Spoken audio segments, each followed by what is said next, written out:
अच्छा, ये उन सूरतों का बयान है जिसमें रोज़ा ना रखने की इजाज़त होती है कि वो रोज़ा ना रखे और रोज़ा छोड़ दे। तो ये जो बयान है उन वजूह का है जिनसे रोज़ा ना रखने की इजाज़त है, वो असल में 9 वजूहात हैं। वो 9 वजूहात आप आज याद कर लें तो आपको बहुत सहूलत हो जाएगी। जैसे कि ऊपर लिखा है कि मंदरजा झेल वजूहात से अगर कोई रोज़ा ना रखे तो गुनाहगार नहीं, क्योंकि ये सब रोज़ा ना रखने के लिए उज़्र हैं।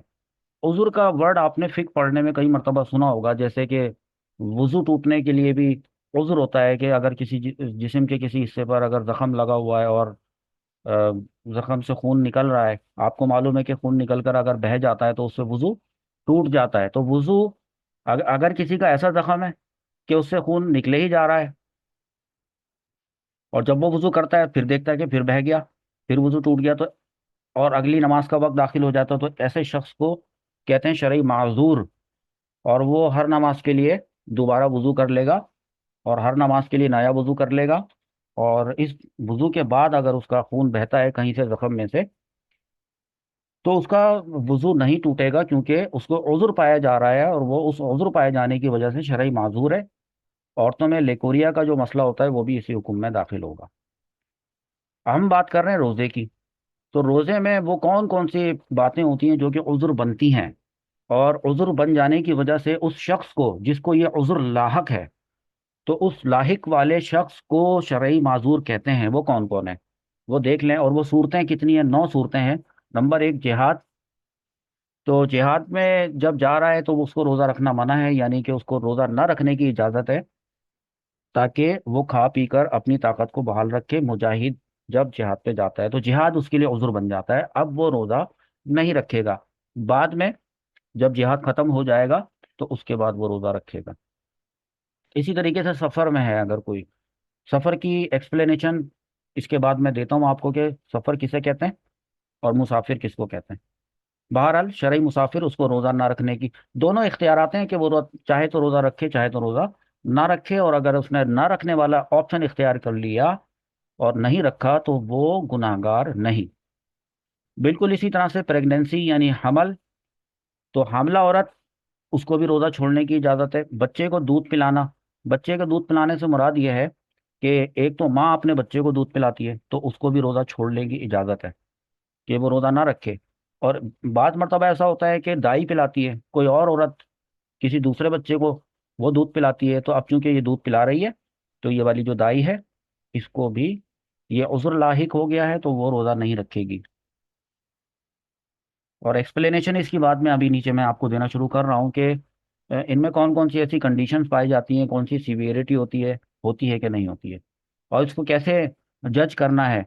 तो अब देखें, जिहाद को की तो कोई जस्टिफिकेशन नहीं है। जिहाद पे जो जा रहा है वो मुजाहिद है, तो इसका तो कोई ये दूसरी राय नहीं हो सकती कि ये चेक किया जाए कि आया कि वो मुजाहिद है कि नहीं है। सफ़र में है एहतमाल कि मुख्तलिफ लोग सफ़र को मिसअंडरस्टैंड करते हैं और वो शरई मुसाफिर की डेफिनेशन को नहीं जानते हैं, तो इसके अंदर एहतमाल है। वो एहतमालात अभी दूर करेंगे जब इसकी डेफिनेशन आपको बता देंगे। अच्छा, हमल। हमल तो जिसको है वो हामिला है, इसमें कोई दो राय नहीं है। बच्चे को दूध पिलाना, इसमें भी कोई दो राय नहीं है, क्योंकि जब कोई बच्चे को दूध पिलाएगा वो औरत, उसको रोज़ा छोड़ने की इजाज़त है। फिर मर्ज आता है, तो वो मर्ज किस लेवल का है और वो कितना शदीद मर्ज है, ये इसको आपको एक्सप्लेन करेंगे। बुढ़ापा। तो बुढ़ापा उज़्र बनता है यकीनन, और बूढ़े शख्स को रोज़ा छोड़ने की इजाज़त होती है। लेकिन वो बुढ़ापा, वो कौन से लेवल का बुढ़ापा होता है, शेख फ़ानी किसको कहते हैं, कौन कौन सी टर्मिनोलॉजीज इसमें इस्तेमाल होने वाली हैं, वो आपको बताएंगे। और साथ में हलाकत का खौफ है। हलाकत के खौफ से मुराद खुद की जान की हलाकत का भी खौफ है, एक बात। वो किसी भी सोर्स से हो सकती है, या जिस्म के किसी उज़्व तल्फ होने का हलाकत का खौफ। मिसाल के तौर पे किडनी का मरीज़ है, और किडनी का मरीज़ अगर रोज़ा रखेगा और डॉक्टर ने कहा है कि रोज़ा ना रखो, और किडनी का मरीज़ अगर रोज़ा रखता है, पानी की कमी की वजह से उसका किडनी फेल हो सकता है, तो किडनी का फेल होना भी हलाकत कहलाएगा। फिर एक होता है इकराह। ज़बरदस्ती किसी ने किसी का रोज़ा तोड़वा दिया, ज़बरदस्ती, गन पॉइंट पे, ये जबर कहलाता है। ये पिछली क्लास में आपको बताया था। तो अगर इसको यकीन हो कि ये वाकई जान से मारने की जो धमकी दे रहा है, ये अगर मैंने रोज़ा नहीं तोड़ा तो ये जान से मार देगा। या किसी ने कहा है कि अब जो रोज़ा आ रहा है तुमने रोज़ा नहीं रखना है, वरना ऐसा कर दिया जाएगा, और वैसा कर दिया जाने का कभी इम्कान हो तो इसको रोज़ा छोड़ देने की इजाज़त है, ये रोज़ा ना रखे। फिर एक होता है नुकसान अकल। अकल का नुकसान यहाँ पे मुराद ये है कि फ़र्ज़ करें कि कुछ पेशेंट्स ऐसे होते हैं, साइकाट्रिस्ट पेशेंट होते हैं, और उनका जो मर्ज होता है उसका इलाज साइकाट्रिस्ट कर रहा होता है। वो मजनून नहीं होते, लेकिन कभी कभी उन पर जुनून की कैफियत तारी होती है और दवाइयों से उनको कंट्रोल किया जा रहा होता है, और वो प्रॉपर अगर मेडिसिन लेते रहते हैं तो वो बिल्कुल ठीक और एक नॉर्मल इंसान जैसी ज़िंदगी वो गुजारने में कामयाब हो जाते हैं अगर अच्छा डॉक्टर हो तो। लेकिन अगर ऐसा शख्स रोज़ा रखेगा और उसको डॉक्टर ने 4 मरतबा खाने के लिए कोई दवा दी हुई है जो दिन में 4 मरतबा खानी है, तो जब तक वो दवा खाता रहता है तब तक वो ठीक है, और अगर वो दवा नहीं खाए और दवा में नागा करे तो हो सकता है कि उसकी दिमाग की कोई नस फट जाए, दिमाग की कोई रग मुतासिर हो जाए, जिस्म का कोई उज़्व उसकी वजह से काम करना छोड़ दे, पैरालाइज हो जाए, या वो मजनून हो जाए। तो ऐसी सूरत में भी उसको और नुकसान अक्ल हो जाए, यानी उसकी अक्ल को नुकसान पहुंच जाए, दिमागी तवाजुन खराब हो जाए, तो अब उसको रोज़ा छोड़ने की इजाज़त है। तो टोटल ये कितनी चीज़ें होंगी इसको आप याद कर लें। एक हो गया जिहाद, नंबर 2 सफ़र, नंबर 3 हमल, नंबर 4 दूध पिलाना, नंबर 5 मर्ज, नंबर 6 बुढ़ापा, नंबर 7 हलाकत का खौफ, और नंबर 8 इकराह, और नंबर 9 नुकसान अक्ल। तो जिहाद में तो समझने की कोई चीज़ नहीं, लेकिन सफ़र में है। तो सफ़र आपको बताते हैं कि सफ़र किसे कहते हैं। सफ़र से मुराद शरई सफ़र है। तो फिर शरई सफ़र किसे कहते हैं? यानी इतनी दूर जाने का इरादे से निकले कि यहाँ से वहाँ तक का फासला कम से कम 57.5 मील यानी 57.5 माइल्स, या 92.5 किलोमीटर 92.5 किलोमीटर हो। एक शर्त तो ये है डिस्टेंस। और उसके बाद काउंट होता है ड्यूरेशन, कि उसका स्टे कितने दिन का है। तो वो जो स्टे वाली बात है, और वहाँ 15 दिन से कम का क़याम का इरादा हो। लिहाजा अगर कोई शख्स इतना ही फासला तय करने के बाद जिस जगह वो वहां पर पहुंचा है, अगर उसका वहां पे 15 दिन ठहरने का इरादा है, 15 दिन, तो फिर वो शरई मुसाफिर नहीं, जैसे यहाँ पे लिखा है, वरना वो शरई मुसाफिर नहीं। 15 दिन या 15 दिन से ज्यादा अगर ठहरना है तो वो शरई मुसाफिर नहीं। तो अब ये तो नहीं वाली बात थी, तो जो शरई मुसाफिर है उसकी बात कर लेते हैं कि शरई मुसाफिर कम अज कम 57.5 मील। दो बातें इसमें बतानी बड़ी जरूरी है। नंबर एक बात, ये जो लिखा ना कि यहां से वहां तक का फासला, ये यहां से वहां तक का मसला क्या है, कि यहां से क्या मुराद है और वहां से क्या मुराद है। तो भाई यहां से मुराद दरअसल इसके अपने शहर की हदूद है। तो यानी जब ये सफर के इरादे से निकलेगा और वो जिस जगह पहुंचना चाहता है, तो इसका फासला काउंट होना शुरू होगा, वो मेजरमेंट शुरू होगी इसकी शहर की हदूद खत्म होने पर। घर से काउंट नहीं होगा। अपने घर से जो निकला, तो अब इसके शहर की जो हदूद है या बॉर्डर है, तो वहां तक चाहे कितने ही मील उसने सफर तय कर लिया, उस दौरान वो शरई मुसाफिर नहीं है। शरई मुसाफिर वो उस वक्त बनेगा कि जब अपने शहर की हदूद को क्रॉस करेगा। मिसाल के तौर पे शहर कराची के एक तरफ तो समंदर है और दूसरी तरफ देखा जाए तो एक इलाका है, उसका नाम है सोराबकोट।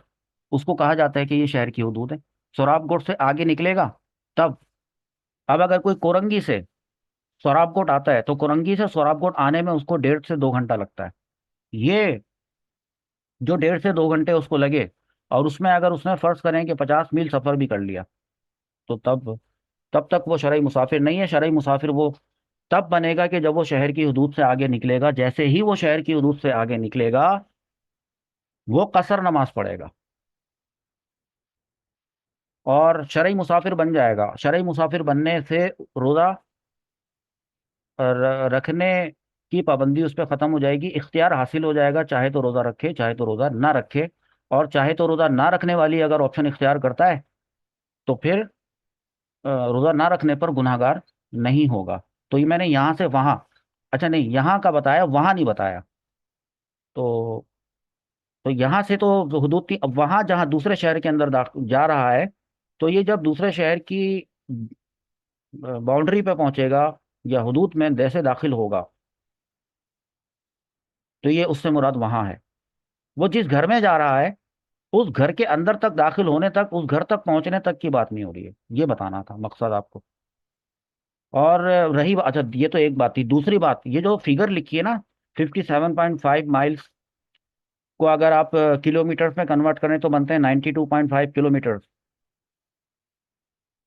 तो इससे अगर कम होगा ना फासला, तो तब भी वो शरई मुसाफिर नहीं है। लेकिन जो बात इंपॉर्टेंट बताने वाली है और वो ये है कि आप, यानी वो शरई मुसाफिर, वो जिस फिक को फॉलो करता है, और उस फिक में फिगर्स कुछ और हैं, ये वाले फिगर्स ना हो, उस फिक में जिस फिक को वो फॉलो करता है कोई और फिगर्स हो, इससे कम वाली फिगर्स हो, तो वो उन्हीं फिगर्स का एतबार करेगा, उन्हीं को फॉलो करेगा जिनको वो फॉलो करता है। ठीक है, चाहे वो माइल्स में उन्होंने उनको बताई भी हो, या उसके फुकाहा ने या उसके अइम्मा ने जिनको वो फॉलो करता है उन्होंने किलोमीटर्स में बताई हुई हो और वो ये फिगर ना हो, तो जो फिगर उसको बताई गई वो उस फिगर को फॉलो करेगा, और हम इस फिगर को फॉलो करेंगे। तो इसमें एक और इम्पोर्टेंट अभी सवाल पूछा गया था, तो वो भी बताता चलूं कि मिसाल के तौर पे एक शख्स जो है वो हालत सफ़र में था, शरई मुसाफिर था, और रोज़ा रोज़ा नहीं रख रहा था, या रख रहा था या नहीं रख रहा था, इससे कितना नज़र, जब वो वापस अपने वतन आएगा तो जाहिर सी बात है, जब वतन आ जाएगा तो कहलाएगा मुकीम। मुकीम। तो देखिए कि शरई मुसाफिर जब वापस अपने वतन लौटता है और वतन असली में दाखिल होता है, शरई सफ़र उसका ख़त्म हो जाता है, और फिर वो मज़ीद शरई मुसाफिर नहीं रहता है। तो ऐसा कब होता है, क्या वो अपने घर पहुंच जाए तब? तक नहीं, बल्कि वो अपने शहर की हुदूद में जैसे ही दाखिल होगा तो वो मुकीम बन जाएगा। लिहाजा सवाल पूछने वाले ने दरअसल ये सवाल किया था, तो आपके लिए भी शायद वो दिलचस्पी का बायस होगा सवाल। सवाल ये था कि अगर कोई शख्स दूसरे मुल्क से अपने वतन आ रहा है वापस, और रास्ता बड़ा दिक्कत आमेज है, और उसको किसी ट्रांजिट वीज़ा भी है साथ में, उसको किसी दूसरे एयरपोर्ट पर जो है वो रुकना है, स्टे करना है, इतने घंटे का स्टे है, तो यूं मसला है, और अगर रोज़ा रखेगा तो उसके लिए मुश्किल हो जाएगा। तो ऐसा शख्स क्या करे? तो बात दरअसल ये है कि जब उसने बैरून मुल्क ये इरादा किया था कि मैं अब अपने वतन वापस जा रहा हूँ, तो उसके इस इरादे करने से वो मुकीम नहीं बन गया था, वो तब भी शरई मुसाफिर था। और जब उसने वहां से सफ़र का आगाज़ किया था, और जहाज़ में बैठा था, वो तब भी वो मुसाफिर ही था। तो उसकी शरई मुसाफिर की हैसियत उस वक्त जाकर ख़त्म होगी जब वो अपने शहर की हुदूद में दाखिल हो जाएगा। तो अब अगर इसका ये जो सफ़र है, मिसाल के तौर पे ये 3 दिन तक चलता रहा, और 3 दिन के बाद जाकर वो अपने वतन में पहुंचा, तो जब वो अपने शहर की हुदूद में दाखिल होगा तो 3 सूरतें हैं। अतः इस दौरान में तो वो रोज़ा नहीं रख रहा था, इस दौरान में उसको रोज़ा छोड़ देने की इजाज़त थी। जी। लेकिन फिर अब वो कैसे रोज़ा रखेगा? तो इसकी 3 पॉसिबिलिटीज़ हैं कि जब वो अपने वतन पहुंच जाएगा, मुकीम हो जाएगा, तो मुकीम को रोज़ा रखना फ़र्ज है, मुकीम रोज़ा लाजमी तौर पर रखेगा। लेकिन आखिर कब और वो क्या सूरतें हैं, तो उसमें देखें 3 पॉसिबिलिटीज़ है। नंबर एक पॉसिबिलिटी ये है कि वो अपने शहर की हुदूद में ज़हवा कुबरा का वक्त गुजर जाने के बाद दाखिल हुआ। तो आपको ये बात पता होनी चाहिए कि रमज़ान के रोज़े की नियत ज़हवा कुबरा के वक्त नहीं की जा सकती, ज़हवा कुबरा से पहले पहले नियत पाई जानी शर्त है। लेकिन ये पहुंचा या तो ऐन ज़हवा कुबरा के वक्त में, तब भी नियत नहीं कर सकता था। अपने शहर में ये हुदूद में दाखिल हुआ ज़हवा कुबरा के बाद, ये तब भी रोज़े की नियत नहीं कर सकता था। तो जब ये रोज़े की नियत ही नहीं कर सकता था, तो ये रोज़ा रख भी नहीं सकता था, तो इसका वो वाला रोज़ा तो ना हुआ। वो रोज़ा उसका ना हुआ तो रमज़ान के बाद उसकी कज़ा करेगा। एक पॉसिबिलिटी तो ये हो गई कि वो इस वक्त पहुंचा कि जब नियत का वक्त एक्सपायर हो गया था। दूसरी पॉसिबिलिटी ये है कि वो दिन के वक्त पहुंचा ज़ाहबा कुबरा से पहले। सुबह सादिक से लेके ज़ाहबा कुबरा तक को हमने दिन का नाम दिया था। तो ऐसी सूरत में जब वो अपने शहर की हदूद में दाखिल हुआ, वो मुकीम हो गया और रोजे की नियत करने का वक्त भी मौजूद था, तो अब इसके ऊपर वाजिब है कि ये रोजे की नियत करे। दो सूरतें हो गई। तीसरी सूरत ये हो गई कि वो रात में पहुंचा। तो ऑब्वियसली रात में पहुंचा है तो भाई तो कोई मसला ही नहीं है, क्योंकि रात में पहुंचा है अगले दिन के रोजे की नियत के लिए, तो बहुत सारा टाइम बाकी है, रात में भी नियत कर सकता है। और अगले दिन का रोजा तो छोड़ने का तसव्वुर भी नहीं कर सकता, मुकीम बन चुका है। ये बात आपकी समझ में आ गई होगी। तो आगे चलते हैं, ये मसला अभी तफसील से आएगा तो उसमें बताएंगे। इसी की एक्सप्लेनेशन आगे पॉइंट नंबर 94 में मैं आपको दे रहा हूँ, वो आप उसको ज़रा देख लें कि मुसाफिर ने ज़हाबा कुबरा से पेशतर इकामत की। पेशतर कहते हैं पहले को, बिफोर ज़हाबा कुबरा। उसने पहले इकामत की, यानी वतन वापस लौटा। यानी वतन वापस लौटा से मुराद ये है कि अपनी शहर की हदूद में दाखिल हुआ, घर पहुंचने का एतबार नहीं हो रहा है, और अभी कुछ खाया नहीं, तो रोजे की नियत कर लेना वाजिब है। तो यहाँ पर जो ये बात लिखी है ना कि और अभी उसने कुछ खाया नहीं, तो उमूमन ऐसा होता है कि इल्म की कमी होने की वजह से ऐसा होता है कि जब सफ़र से अपने वतन असली वापस पहुँचते हैं, अपने घर पहुँचते हैं, तो कहते हैं कि पानी देना। वो कहती हैं कि चाय बना के दूं, हाँ चाय बना के देना, तो वो लिहाज नहीं रख पाते और कुछ खा पी लेते हैं। तो बस अगर उसने खा पी लिया, हालांकि उसको रोजे की नियत कर लेना वाजिब था, लेकिन अब तो वो खा पी गया, तो अब नहीं कर सकता। तो अभी अगर उसने कुछ खाया पिया नहीं है, इल्म वाला है, उलमा की सोहबत में उठने बैठने वाला है, जानता है चीज़ों के मसाइल जानता है, तो यकीनन कुछ खाए पिएगा नहीं।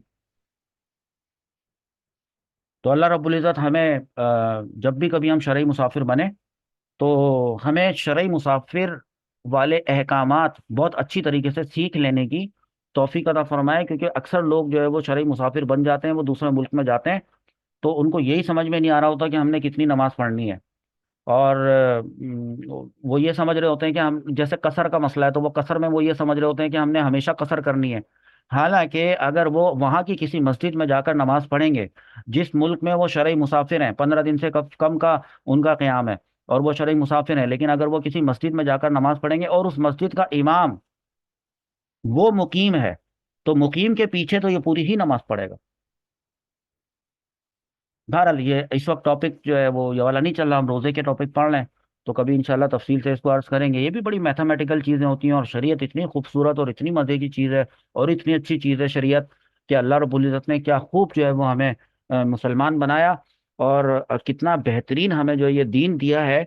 और इतना बेहतरीन दीन है कि इसमें हम जो इबादत करते हैं, इसके असरात, इसके जो अपनी जो इसके जो दूसरों पे जो असरात पड़ते हैं, एक तो इंसान की अपनी ज़ाती जिंदगी पे जो असरात पड़ते हैं, मिसाल के तौर पे नमाज पढ़ने से इंसान की ज़ात में फ़र्क पड़ता है, बेहतर फ़र्क पड़ता है, रोज़ा रखने से, ज़कात देने से, हज करने से, और इसके अलावा जितनी भी अखलाकियात हैं, जितने भी एथिक्स ऑफ इस्लाम है, उससे करने से इंसान की ज़ात को फ़ायदा जहाँ पहुँचता है, तो वहीं सोसाइटी को भी फ़ायदा पहुँचता है।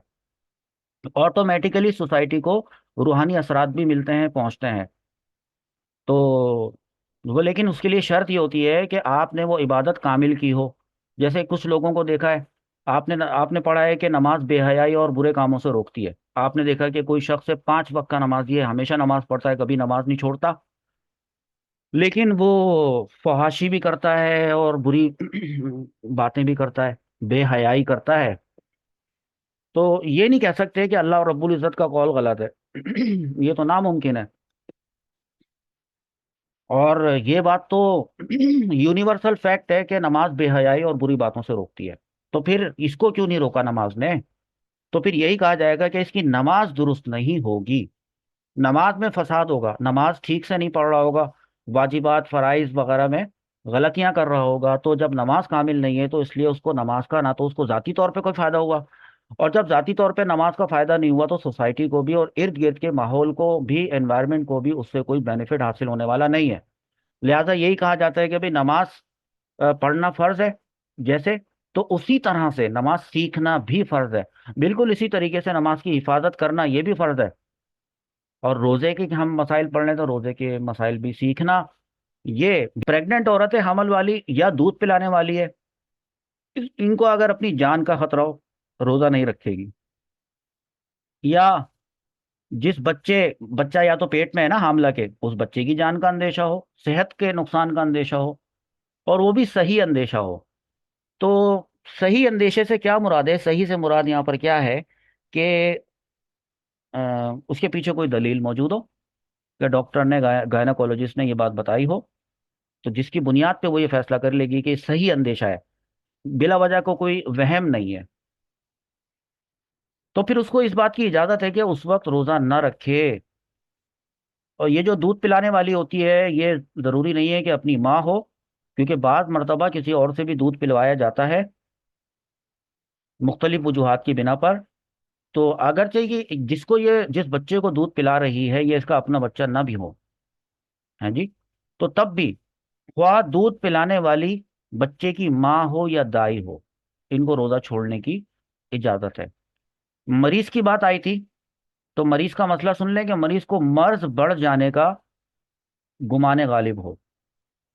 मर्ज बढ़ जाने का गुमाने गालिब हो, अभी गुमाने गालिब बताता हूँ। या इस बात का गुमाने गालिब हो कि देर में अच्छा होगा। तो अब लाइन पढ़ लेते हैं, मरीज को मर्ज बढ़ जाने या देर में अच्छा होने का गुमाने गालिब हो, तो रोजा न रखने की इजाजत है। गुमाने गालिब की दो सूरतें हैं, कई सूरतें हैं, उसमें से दो सूरतें सिर्फ सुन लें। एक सूरत तो ये है कि जब उसने पिछले रमजान में इसी मर्ज में मुब्तला था और उसने रोजा रखा था, तो ये शदीद जो है वो हरज में मुब्तला हो गया था। ये तजर्बा, इसका ये बैड एक्सपीरियंस, यही इस दफा गुमाने गालिब है। या दूसरी सूरत ये है कि किसी शरीयत के पाबंद मुसलमान डॉक्टर ने इसको ये बात बताई है कि आपने रोजा नहीं रखना है, अगर आपने रोजा रखा तो आपका मर्ज बढ़ जाएगा। तो शरीयत जो है वो किसी के ऊपर इतना जो है वो नहीं करती, ला युकल्लिफुल्लाहु नफ्सन इल्ला वुसअहा। तो अब वो रोजा ना रखे। या अगर वो जल्दी ठीक हो सकता है, रोजा रखेगा तो देर में ठीक होगा, तो देर में भी ठीक होना शरीयत को नापसंद है। शरीयत इस बात को पसंद करती है कि वो जल्दी ठीक हो जाए, तो लिहाजा उसको रोजा ना रखने की इजाजत है। तो ये तो था मरीज। अब किसी ऐसे की बात कर लेते हैं कि जो मरीज ना हो बल्कि तंदुरुस्त हो। तो क्या कभी किसी तंदुरुस्त को भी रोजा छोड़ने की इजाजत होती है? होती है। वैसे तो यहाँ पे भी लिखा था दूध पिलाने वाली औरत, ये भी तो तंदुरुस्ती है ना, हमल वाली औरत भी तो तंदुरुस्ती होती है। लेकिन वैसे बीमारी के लिहाज से पूछा जा रहा है। तो देखिए, जो मसला आया है वो ये है। इस मसला नंबर 6 के तहत मैं इस बात को लेकर आया हूँ, तंदुरुस्त को बीमार हो जाने का गुमाने गालिब हो तो रोजा न रखने की उसको इजाजत है। ये बात समझ में आई आपको? पहले तो वो था तंदुरुस्त, फर्ज करें एस्थेमा का पेशेंट है, अब उसको इनहेलर लेना होता है। इनहेल करने से जो वो हलक में स्प्रे करता है, उससे तो रोजा टूट जाता है। तो अगर उसको ये बात मालूम है कि मैं सुबह सादिक से लेकर गुरूब आफ्ताब तक अगर इनहेल ना करूं तो मैं चल सकता हूं, मैं मुझे आदत है, मैंने कई मरतबा पहले भी ऐसा किया है कि मैंने बिल्कुल इनहेल करने की जरूरत नहीं हुई थी, से जब रोजा खोला था तब इनहेल किया था, तब तो चले एक अलग बात है, रोजा रखेगा। लेकिन अगर उसको ये बात मालूम है कि मैं हर 3 घंटे के बाद इनहेल करना होता है वरना दम घुटने लगता है, सांस घुटने लगता है, अभी तो तंदुरुस्त है, लेकिन उसको बीमार हो जाने का गुमाने गालिब है जी, तो चलो ठीक है, फिर वो रोजा ना रखे, उसको रोजा रोजा ना रखने की इजाजत है। कोशिश करना चाहता है तो उसकी मर्जी है, दोनों अख्तियार है। उसके बाद अहम मसला, एम्प्लॉयज का मसला, आपके मुलाजिमीन का मसला। कोशिश करता हूँ वीडियो ज़्यादा बड़ी ना हो जाए। देखिए, मसला लिखा हुआ है कि खादिम या खादिमा, इन दोनों को नाकाबिले बर्दाश्त किस्म के ज़ौफ यानी कमजोरी का गालिब गुमान हो तो रोज़ा ना रखने की इजाज़त है। तो सवाल ये पैदा होता है कि किसी का खादिम हो या किसी की खादिमा हो, एम्प्लॉय हो, है मुलाजिम हो, या मुलाजिमा हो, आखिर ऐसी नौबत ही क्यों आई कि रमजानुल मुबारक में उसको नाकाबिले बर्दाश्त कमजोरी का गालिब गुमान हो गया? क्यों करवाया उससे इतना काम? क्या शरीयत का ये हुक्म मालूम नहीं था कि जब रमजानुल मुबारक आए तो अपने गुलामों पर और अपने मातहत खादिमों पर से काम की कमी किया करो और उनसे कम काम लिया करो, ताकि वो भी रोजे का रूहानी लुत्फ उठाने में कामयाब हो जाए। लेकिन यहाँ पर यह देखा गया है कि खास तौर पे रमजानुल मुबारक ही में उन्होंने घरों के काम छेड़ने होते हैं। कोई पेंट करवा रहा होता है, कोई ठोका पीटी चल रही होती है, कोई प्लम्बिंग का काम लंबा वाला बड़ा वाला प्रोजेक्ट छेड़ के बैठा होता है। तो वो जो इलेक्ट्रिशियन का काम, एक कमरा नया बन रहा है तो वो भी रमजान में ही बनना शुरू हो रहा है। ये कौन सी अक्लमंदी है कि उसमें जितने भी मजदूर आएंगे, ठेकेदार, मिस्त्री वगैरह वगैरह, टेक्नीशियन, उनको भी तो रोजा रखना है। अब बेचारे हैं तो वो गरीब, काम उनको मिलना नहीं है, आपने उनको काम दे दिया, वो भी दे दिया रमजान में, मरते क्या ना करते वो आके काम करने पे मजबूर हैं। तो ऐसा क्यों नहीं कर लेते आपके? चले, अगर बहुत ही आपको इतना मसला हो रहा था, आप उनसे आधे दिन काम करवाएं और पैसे पूरे दिन के दे दें, तो अल्लाह आपको बरकत देगा। यहाँ तो ये हाल है कि स्कूल खोल दिए पहले, यकुम रमजानुल मुबारक को पहला रोजा था तो पहला पेपर भी था। मिसों ने रोजे तोड़ दिए, बच्चों के रोजे तोड़वा दिए। जब तबीयत खराब होगी तो और क्या ऑप्शन रह जाएगा? तो चाहते क्या है? वो जो एक रोजा रखने से कलेक्टिवली, इज्तिमाई तौर पे वो जो सोसाइटी को जो फायदे पहुंचने थे, वो आपको अच्छे नहीं लग रहे। मुसलमानों का फायदा, तो मुसलमानों का फायदा हासिल करना आपको पसंद नहीं। लेकिन आप तो मुसलमान हैं खुद। तो कौन से मुसलमान हैं? रमजान से नफरत है आपको। आप अपने मुलाजिमीन पे सख्ती करते हैं रमजानुल मुबारक में, वो काम रमजान के बाद नहीं हो सकते क्या? हो सकते हैं। चाहते क्या है? किसकी बात मानते हैं आप? कौन कह रहा है आपको ये सब करने को? या मुसलमान घराने में जस्ट पैदा ही हो गए हैं कि we are Muslim just because we are born in a Muslim family, that our parents were Muslim, बस इस वजह से? तो आपको मुसलमान घराने पर में पैदा होने पर अफसोस हो रहा है? ये बहुत इंपॉर्टेंट बात है। बहरहाल शरीयत को मालूम है। हाँ चलो ठीक है, अगर वो खादिमा या खादिम पहले से ही इतना खुद ही से कमजोर है, वो एक अलग मसला है कि नाकाबिले बर्दाश्त किस्म का उसको कमजोरी का गलबा है, हो गालिब इम्कान है। लेकिन ऐसे कैसे होता है? उसको जब आप काम करवाएंगे, मुशक्कत उसके ऊपर डालेंगे, खुद आप आराम करेंगे और उससे काम करवाएंगे और भारी भरकम वाले काम करवाएंगे, बोझ उठवाएंगे, तो फिर आप सोच लें। अगला मसला, ये हैज और निफास वाली जो औरत होती है ना, उस वो रोजे नहीं रखेगी। बल्कि ये बात आपको मालूम है कि रमजानुल मुबारक के बाद उन रोज़ों की वो कज़ा करेगी। वो सारे जितने भी 5 रोज़े छूटे थे रमज़ान में, अगर तो 5 रोज़े रमज़ान के बाद करेगी। और कोशिश करे कि अगले रमज़ान आने से पहले पहले अपने वो 5 रोज़े या 7 रोज़े या 10 रोज़े जितने भी थे वो अदा कर ले। जी। और हैज़ो निफास वाली औरत जब रमज़ानुल मुबारक के बाद शव्वाल के शव्वालुल मुकर्रम के 6 रोज़े, जिसका कि बड़ा सवाब है, वो रखना चाहती है, तो उसके सिलसिले में ये मसला आप समात फरमा लें कि उसमें वो अपने कज़ा रोज़े की नियत नहीं कर सकती। क्योंकि ये नफिल रोज़े होते हैं, तो नफिल रोज़े में दो दो नियतें एक साथ जमा नहीं हो सकती हैं। तो पहले वो 6 रोज़े रख ले, और 6 रोज़े तो कौन से लगातार रखने होते हैं।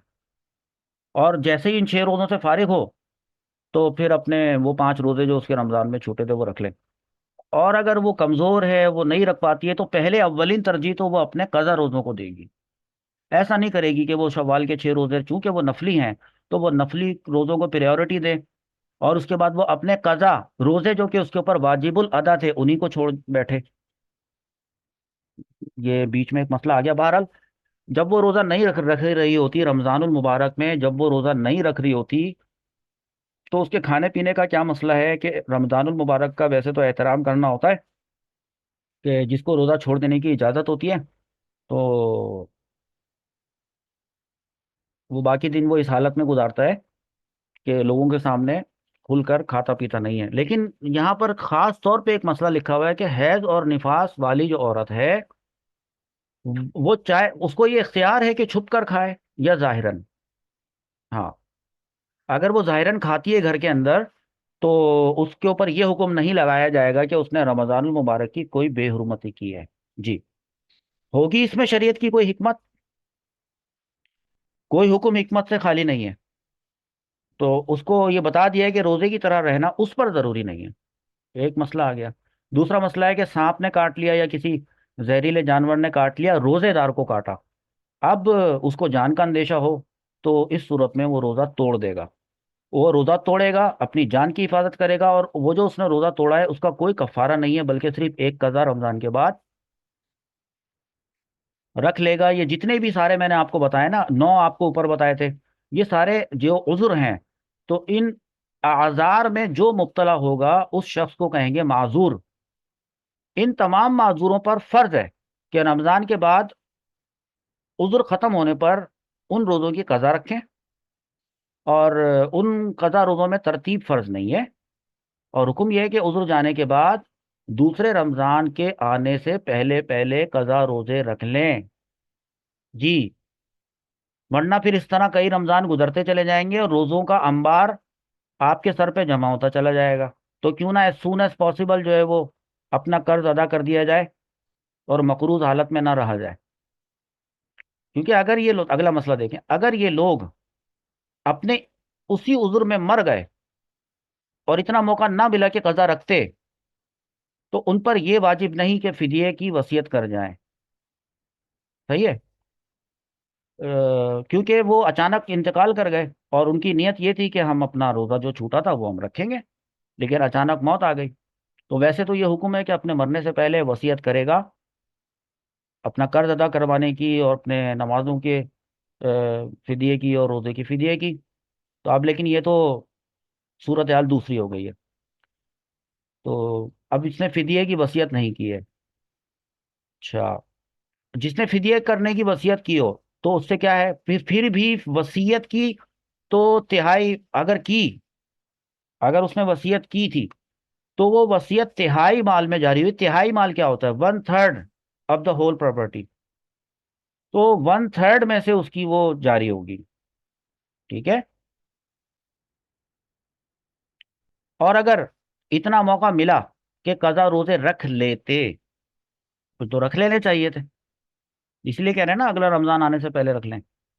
लेकिन रख लेते, लेकिन रखे नहीं।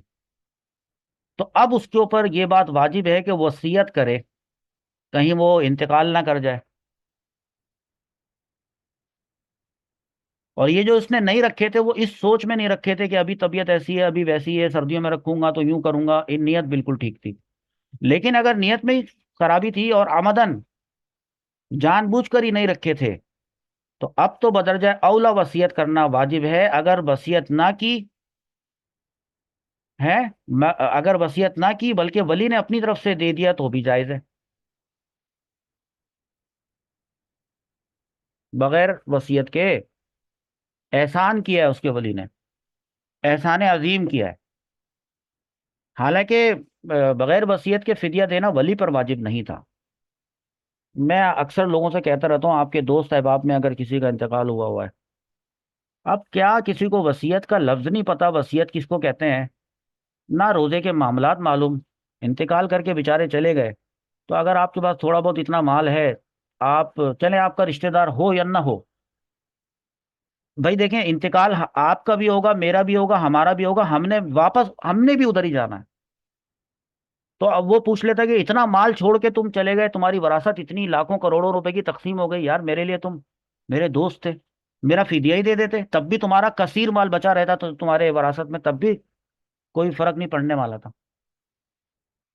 और भाई बल्कि अपने ही वसीयत नहीं करके मर के आए हो, यहाँ पर आकर आलम बरज़ख में आकर बैठ गए हो।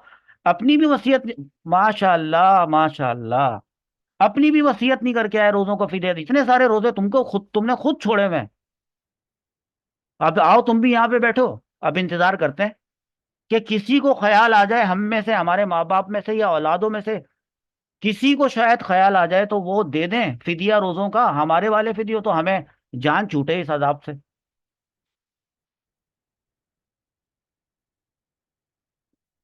जी। चलें चलें चलें चलें, आगे चलें। अल्लाह रब्बुल इज़्ज़त ईमान पे खात्मा फरमाए। आमीन। अच्छा, ये जो 1/3 ऑफ दी इनहेरिटेंस है, इसमें आपने जो तिहाई माल में से जो वसीयत उस वक्त, ये किस वक्त जारी होगी? ये भी आप समझ लें। क्योंकि उसने वसीयत की कि भाई मेरे इतने इतने इतने तो रोजे छूट गए थे, वो मैं नहीं रख पाया, और इतनी मेरी नमाजें छूट गई थी वो मैं नहीं रख पाया, तो इस मेरे माल में से मेरे मरने के बाद जो है वो इसको दे दीजिएगा, आप इसको फिदिया दे दीजिएगा, मसाकिन को दे दीजिएगा, शरई फकीर फकीर को दे दीजिएगा, प्रॉपर शरई तरीके से इसको मेरी जान छुड़वा दीजिएगा। ये वसीयत उसने कर दी। तो ये वसीयत इम्प्लीमेंट कैसे होगी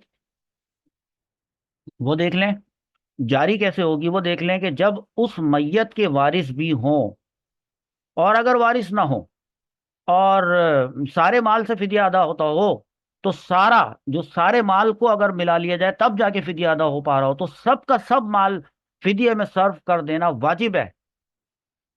जी।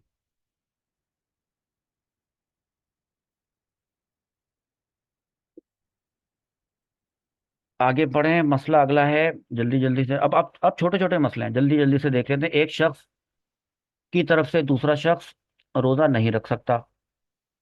सिंपल स्ट्रेट फॉरवर्ड स्टेटमेंट है, समझने की कोई बात नहीं है। अच्छा, अब एक टर्मिनोलॉजी इस्तेमाल होती है, उसको कहते हैं शेख फानी। शेख फानी, ये अक्सर आप फिक में आज जान लें, ताकि जब दूसरा कोई मसला आए वहां शेख फानी का वर्ड आए तो आप समझ सकें।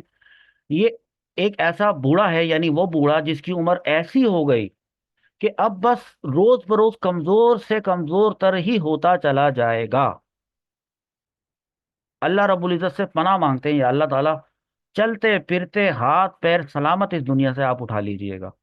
किसी का मोहताज नहीं बनाइएगा, कि हम अ, खुदा ना खास्ता ऐसे भी मरीज होते हैं जो काफी अरसा बिस्तर पे पेशाब पोटी करके इस तरह दूसरों पर बोझ बनने के बाद वो इस दुनिया से जा पाते हैं। और मैं तो पनाह मांगता हूँ कि पेशाब करने के मामले में, या इस मामले में टॉयलेट जाने में किसी का मोहताज बने बंदा, कम से कम इतना तो अल्लाह रब्बुल इज़्ज़त जो है वो, हाँ, हम पे हाल पे करम फरमाए कि हम खुद से अपना टॉयलेट जाएं और आएं। जितने ही बीमार हो जाएं फिर मर जाएं इंशाअल्लाह अज़्ज़ा वजल, ईमान पे।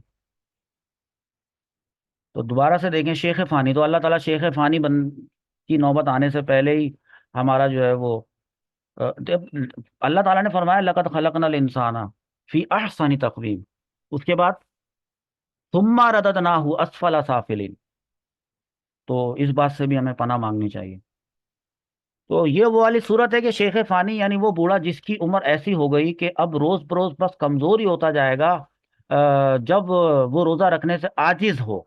आजिज, यानी यानी उसके लिए रोजा रखना नामुमकिन हो, यानी अब ना अब रख सकता है जिस वक्त की ये बात हो रही है, और ना आइंदा उसमें इतनी कभी ताकत आने की कोई उम्मीद है कि रोजा रख सकेगा। तो भाई फिर उसे रोजा ना रखने की इजाजत, नहीं रखेगा। लेकिन इसमें एक दो बातें इंपॉर्टेंट हैं, कि हर बूढ़ा वो ऐसा वाला शेख फानी नहीं होता है। मिसाल के तौर पे अगर ऐसा बूढ़ा गर्मियों में बजाय गर्मी के रोजा नहीं रख पा रहा था, लेकिन ये देखा जाएगा कि सर्दियों में तो रोजे का टाइम ड्यूरेशन बहुत छोटा भी होता है, और प्यास का भी इतना मसला नहीं होता है, तो सर्दियों में अगर वो रख सकता है ना, तो फिर सर्दियों में रोजा रखेगा। अब उसको वो वाली एग्जेम्पशन नहीं मिलेगी। ये एक अलग बात है। अब जब सर्दियां आई तो पता चला कि इसमें भी नहीं रख पा रहा, फिर मुफ्ती इस्लाम से रब्ता कर लेगा। अच्छा, ये जो फिदिया फिदिया फिदिया बात की जा रही है, होता कितना है ये जल्दी से समझ लें। इसका तफसीली मतलब लेसन है, फिदिये का टॉपिक है पूरा ये एक अलग। तो वो तो बताऊंगा, लेकिन मेरा ख्याल है कि उससे पहले आज के ये फिदिये के मेरे ख्याल है सिर्फ 3 मसाइल हैं। ये 3 मसाइल समझ लें तो आपको बहुत सारी बात समझ में आ जाएगी। हर रोजे का फिदिया एक सदका फितर के बराबर है। एक सदका फितर। अच्छा, तो एक सदका फितर कितना है? हर दौर में ये मुख्तलिफ होता रहता है। देखो अभी मैंने ना आपको गंदुम और इसका जौ का ये सिस्टम अभी नहीं बता रहा, एक सा और दो सा। ये सिंपल बात मैं आपको बता रहा हूँ, एक सदका फितर फर्ज करो कि हमारे सिटी में 340 रुपये मुकर्रर किया गया है, तो एवरेज ले लेते हैं 300 रुपये। अगर, नहीं नहीं, एवरेज लेने का इख्तियार नहीं है, मैं ये नहीं कह रहा, आपको इख्तियार नहीं है एवरेज बनाने का। अगर मुफ्ती इस्लाम ने या काजी ने ये बता दिया कि 340 है तो बस 340 है। अब गंदुम कितने की आती है कितने की नहीं आती वो उनको पता है, मुफ्ती साहब को, रेट के बारे में। तो चलो पिछले साल की बात कर लेते हैं ना भाई, 300 रुपये था सदका मेरे मुल्क में। मैं अपने मुल्क की बात कर लेता हूँ, मेरे मुल्क में 300 रुपये था। तो 10 रोजों का कितना हुआ? 3,000।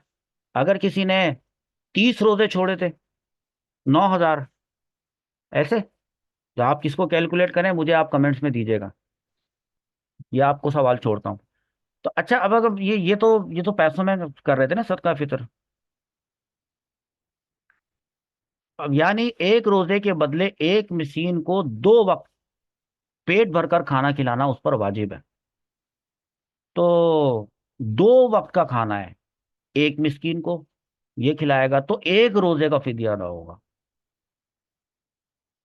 अब अगर उसके एक से ज्यादा रोजे हैं, फर्ज करो कि भाई 10 रोजे हैं, और आपका दोस्त अजीज था, इंतकाल कर गया है, आप उसकी तरफ से फिदिया देना चाहते हैं, नहीं है उसकी औलाद को तौफीक, छोड़ देना आप अपना काम करें कि आपको आखिरत में आपके मरने के बाद क्या चीज काम आने वाली है।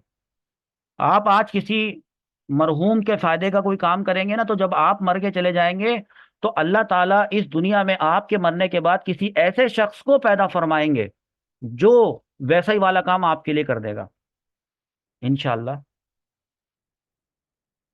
तो एक रोजे के बदले एक मिस्कीन को 2 वक्त पेट भर कर खाना खिलाना उस पर वाजिब है, या हर रोजे के बदले में उतनी रकम मिस्कीन को दे दे जितनी रकम की मैं अभी आपसे बात कर रहा था।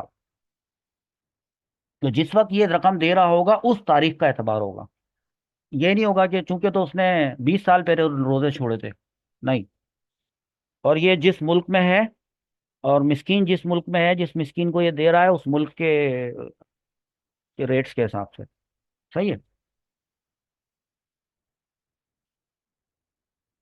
तो अगर फिदिया देने के बाद, अच्छा हाँ, मिसाल के तौर पे रोजा इतना कमजोर हो गया था तो हुक्म लग गया था कि भाई अब तुम फिदिया ही दे दो, तो अपनी जिंदगी में ही उसको इतनी तौफीक मिल गई कि उसने फिदिया दे दिया, चलो भाई फिदिया दे दिया, तो अभी भी जान नहीं छूटी है, ये भी याद रखिएगा। अगर फिदिया देने के बाद इतनी ताकत आ गई कि रोजा रख सके, तो ये मसला हो गया क्या, तो वो जो उसने फिदिया दिया हुआ था वो सब का सब नफली सदका होकर रह गया, मतलब नुकसान नहीं हुआ। नफली सदका ये कोई मामूली चीज नहीं होती है।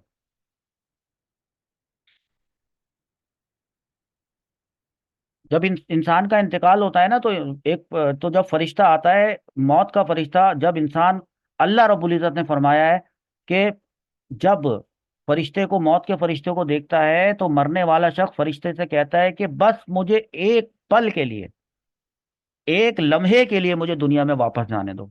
होता तो वो मरने वाला अभी इसी दुनिया ही में है, अभी कोई रूह थोड़ी ना कब्ज की गई है।